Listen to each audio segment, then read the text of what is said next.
우리 오늘 주신 하나님의 말씀 함께 볼까요? 하나님의 말씀은 고린도전서 15장 29절에서 34절 말씀을 우리 함께 같이 읽겠습니다.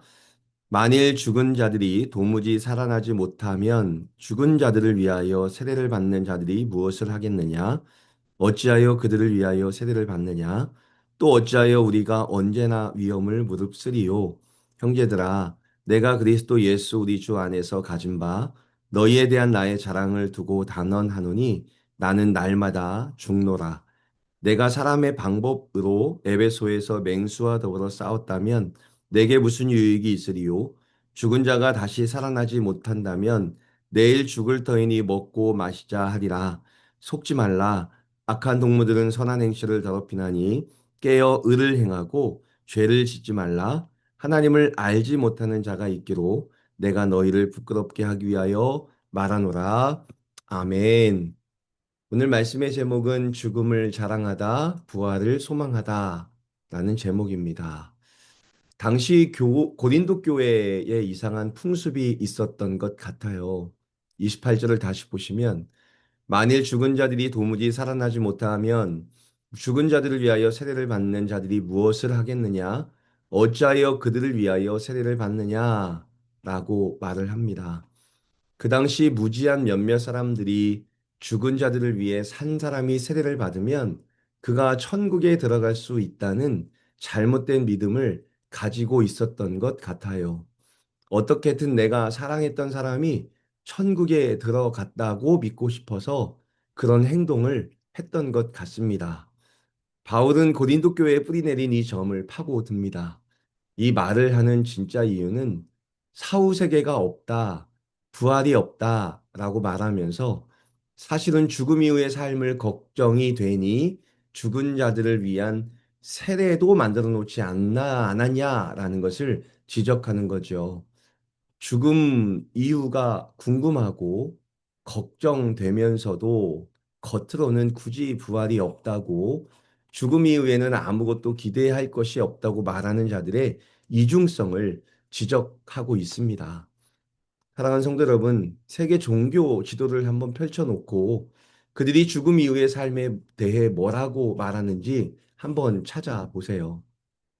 이 세상에 존재하는 거의 대부분의 종교는요, 사람의 죽음 이유를 말하고 있어요. 어떤 형식으로든 죽은 이후에도 존재하고 있다고 믿고 있는 거죠. 나는 부활이 없다, 영생이 없다고 말은 하지만 실은 사람들이 죽음 이유에 대해 궁금하게 하고 있고 그 삶이 자신에게 유리한 삶이 되기를 바라는 마음을 가지고 있습니다. 따라서 죽은 자들이 가는 길을 좀 더 가치 있게 하기 위해서 장례식에 온 포커스를 맞추고 있음도 볼 수 있죠. 예를 하나 들어볼까요? 우리는 장례식장 같은 곳에서 삼가 고인의 명복을 빕니다. 라는 문구를 자주 봅니다. 이 단어는요, 필연 죽은 후 세계가 있다는 것을 인정해야만 쓸 수 있는 말입니다. 여기서 명복이라는 단어가 핵심인데요. 이거를 한문으로 보면 어두울 명자에 복복자를 썼습니다. 즉, 저세상, 사후 세계에서 받는 복을 의미할 때 이 명복이라는 단어를 쓰지요. 남겨진 사람들이 고인을 위해 정성을 다해 빌어주면 고인이 그 공덕을 입어서 좋은 곳, 극락으로 갈 수 있다는 사후의 복을 비는 마음이 담겨 있는 그 말이 명복이라는 말입니다. 사후 세계를 믿지 않는다는 무신론자조차도 삼가 고인의 명복을 빕니다 라면서 은연중에 사후 세계를 인정하고 있는 티를 내고 있는 거죠. 바울은 지금 죽음 이후에 대한 고민과 걱정이 그 속에 가득하면서도 부활은 없다고 말하는 것이 말이 되는 거냐며 부활이 없다 말하지만 실은 죽음 이후의 삶이 걱정되는 자들에 대한 전면적인 반박을 가하고 있는 중이지요. 그냥 사후 세계가 걱정이 되면 걱정된다고 표현하고 벌 받을 것 같은 느낌이 들었다면 예수님을 영접하고 영생과 천국과 부활을 확증받으라고 재촉하는 듯 합니다. 반면에 바울은 좀 달랐습니다. 그는 부활을 확실하게 믿는다라고 확실하게 고백을 해요. 31절입니다. 형제들아, 내가 그리스도 예수 우리 주 안에서 가진 바 너희에 대한 나의 자랑을 두고 단언하느니 나는 날마다 죽노라. 나는 날마다 죽노라 라는 말이 정말 매일매일 죽는다는 말이 아닌 것은 확실하지요. 이것은 매일 죽는 자신의 비참함을 표현한 것이 아니라 자신이 믿는 그 부활을 자랑하고 싶은 마음에 쓴 글입니다. 모든 사람이 죽기 싫어서 안달이 나고 서로 더 오래 살려고 발버둥을 치는 이유는 부활과 영생, 천국에 대한 소망이 없기 때문일 거예요. 그러나 바울은 죽음 이후에 주어지는 부활과 영생, 천국 선물을 믿었기에 죽음 앞에서도 초연할 수 있었습니다. 죽음을 그리 두려워하지 않는, 오늘 당장 죽음을 맞이한다 해도 기꺼이 맞이할 준비가 되었다는 것을 자랑처럼 이야기하는 거죠. 그러니 다른 사람이 입에 올리기 싫어하는 죽음에 대해 자랑하듯이 말할 수 있었습니다. 그는 죽음이 인생을 끝내는 것이 아니라 죽음이 부활로 이어지는 첫 관문임을 알았기에 죽음조차도 자랑으로 승화시킬 수 있었습니다. 그러나 바울이 아무리 부활의 소망과 천국의 기쁨을 간직했다 할지라도 그가 살아냈던 삶만은 결코 만만치 않았습니다. 32절을 보세요. 메베소에서 맹수와 더불어 싸웠다 라고 고백하는 거죠. 그가 진짜 맹수와 싸웠다는 게 아니라 복음을 들고 서 있는 곳이 늘 맹수의 발톱 앞에 선 것과 같은 위태로운 사투의 현장이었다라는 것을 말하고 있는 거예요. 인간적인 계산으로만 보자면 자신과 상관없어 보이는 예수님을 전하다가 이런 위협과 고난을 당할 이유가 어디에 있겠습니까? 라고 생각할 수 있죠. 오늘 죽을지 내일 죽을지 모르니 오늘만은 진탕 먹고 마시고 놀자 하는 세상의 논리를 따르는 게 훨씬 더 이득일지 모릅니다. 하지만 바울은요, 자신이 자처해서 그 맹수를 만나는 것과 같은 복음 전도 현장의 현실과 매일마다 마주쳤습니다. 그냥 어려운 길을 좀 피하고 내게 득이 되는 일을 좀 붙잡으면서 편안하게 둥글둥글하게 살면 안 되냐 하는 생각이 들 정도였지만 바울은 늘 자원하여 고생이 가득한 예수님을 전하는 전도의 현장을 향해 달려 들어갔습니다. 왜 도대체 무엇이 그를 그렇게 만들었는가라는 질문이 들게 됩니다.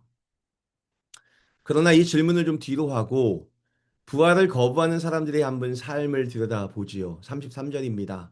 속지 말라. 악한 동무들은 선한 행실을 더럽히나니 라고 말을 합니다. 부활이 없다고 말하는 사람들은 현실을 중요하게 생각하고 이 세상에서의 쾌락을 중시합니다. 지금 당장 내 삶이 재밌어야 행복하다는 논리로 지금 이 상황에서 제일 행복한 길을 찾아 나서지요. 그리고 그런 사람들이 찾는 것들 중 대부분은 찰나에 주어지는 쾌락적인 즐거움이 자리 잡고 있음을 알 수 있습니다. 여기서도 한 가지 질문이요. 정말 쾌락이 진정한 기쁨을 줄 수 있는 걸까요? 아닐 듯해요. 처음에 오는 쾌락은 뇌를 자극시켜서 즐거움을 가져다 줄 수 있을 거예요. 그러나 그 쾌락이 일에 익숙해지면 더 강한 자극을 요구받게 되고 결국 더를 외치지만 완전한 기쁨 가까이에는 가보지도 못하는 비극이 벌어질 수 있습니다. 그래서 바울은 말하기를 속지 말라 악한 동무들은 선한 행실을 더럽힌다라고 말을 하는 거지요. 그리고 말씀에 나오진 않았지만 그런 쾌락과 악한 행실 뒤에는 후회의 한숨만이 존재한다라고 말을 하는 것만 같습니다. 반면 이 세상에서 절제와 순종으로 인해 당장은 나를 죽이는 것 같은 아픔이 있을 수도 있어요. 바울이 자신은 매일 맹수와 더불어 싸우는 현장을 경험한다라고 말하는 것처럼요. 그러나 세상 쾌락이 아니라 하나님이 원하시는 곳에 찾아 들어가 애쓸 때 경험되는 그 기쁨의 크기는 어떤가요? 예수님이 맡기신 사명을 감당하는 순간순간마다 예수님이 함께 하심이 경험되어집니다. 와, 진짜 하나님이 주시는 은혜가 이런 것이구나 라는 고백이 끊이지 않을 수 있다는 거죠. 세상에서 얻을 수 없는 하늘 하나님으로부터 출발한 기발한 능력이 우리의 삶에 체험되어질 때 그 어떤 것으로도 채울 수 없는 진짜 기쁨과 감격, 은혜를 경험하게 되는 것이지요. 겉으로 볼 땐 바울이 있는 곳이 맹수와 사투를 벌이는 로마의 투 경기장과 같은 것처럼 보일지라도 그 안에 머무는 바울은 그곳이 하늘로부터 출발한 하나님의 은혜를 받는 은혜의 장소라는 것을 분명하게 고백하고 있습니다. 그래서 바울은 자신이 죽음이라는 자리에 서게 된다 할지라도 그 모든 것을 자랑할 수 있다라고 힘주어서 말할 수 있는 거죠. 결국 바울이 우리에게 전하고자 하는 핵심은 이것입니다. 부활은 죽음 이후에나 일어날 먼 미래의 사건이 아니라 오늘 우리가 사는 이 삶을 송두리째 바꿔놓는 현재의 능력이다라는 사실을 말하고 있어요. 세상은 끊임없이 우리에게 속삭입니다. 내일 죽을 터이니 오늘 더 먹고 마시자, 더 자극적인 것, 더 짜릿한 쾌락을 찾자 라고 말을 하지만 그러나 끝끝에 있는 채워지지 않는 갈증과 허무에 대해서는 말하지 않죠. 바울은 반면에 선포합니다. 나는 날마다 죽노라. 그가 매일 자신을 죽일 수 있었던 것은 죽음보다 강한 부활의 생명이 그를 붙들고 있었기 때문입니다. 맹수와 싸우는 것 같은 위태로운 선교지에서도 그가 기뻐할 수 있었던 이유는 그 고난의 자리가 곧 예수님을 만나는 자리였기 때문입니다. 바울은 자신이 맹수와 함께 싸우는 것 같은 전도의 현장이 기쁨의 자리이고 하나님의 승리의 자리다라고 말할 수 있었습니다. 왜냐하면 천국에 대한 부활의 소망도 그에게 있었지만 현재 그곳에서 만나주시는 하나님의 만나주심과 하나님을 만나는 은혜가 지금 그곳에서도 가득했기 때문입니다. 사랑하는 성도 여러분, 그래서 바울은 이렇게 말하죠. 34절처럼 깨어 의를 행하고 죄를 범하지 맙시다 라고 말하고 있어요.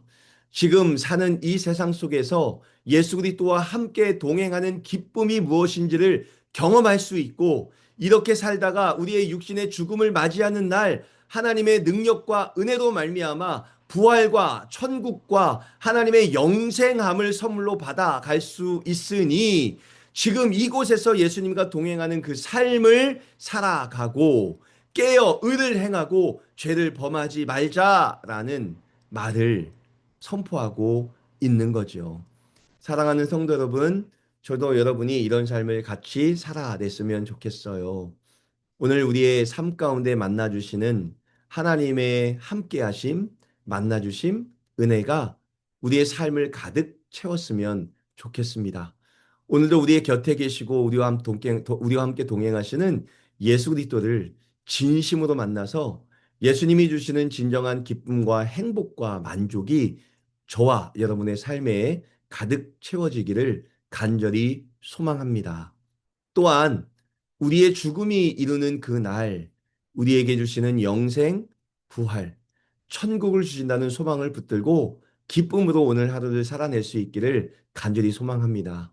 죽음을 두려워하는 자가 아니라 죽음 이후에 있을 부활과 소망을 가지고 기쁨으로 살아낼 수 있는 자. 오늘 살아있는 이유와 목적을 분명히 알고 미래에 대한 소망을 가지고 살아가면서 진정으로 행복을 경험하는 자. 그런 사람들이 오늘 이 예배에 참석한 저와 여러분 되시기를 간절히 소망하고 소망합니다. 오늘을 예수 그리스도 안에서 또 미래를 예수 그리스도의 소망 안에서 살아가는 우리 모두가 되기를 예수 그리스도의 이름으로 축원합니다.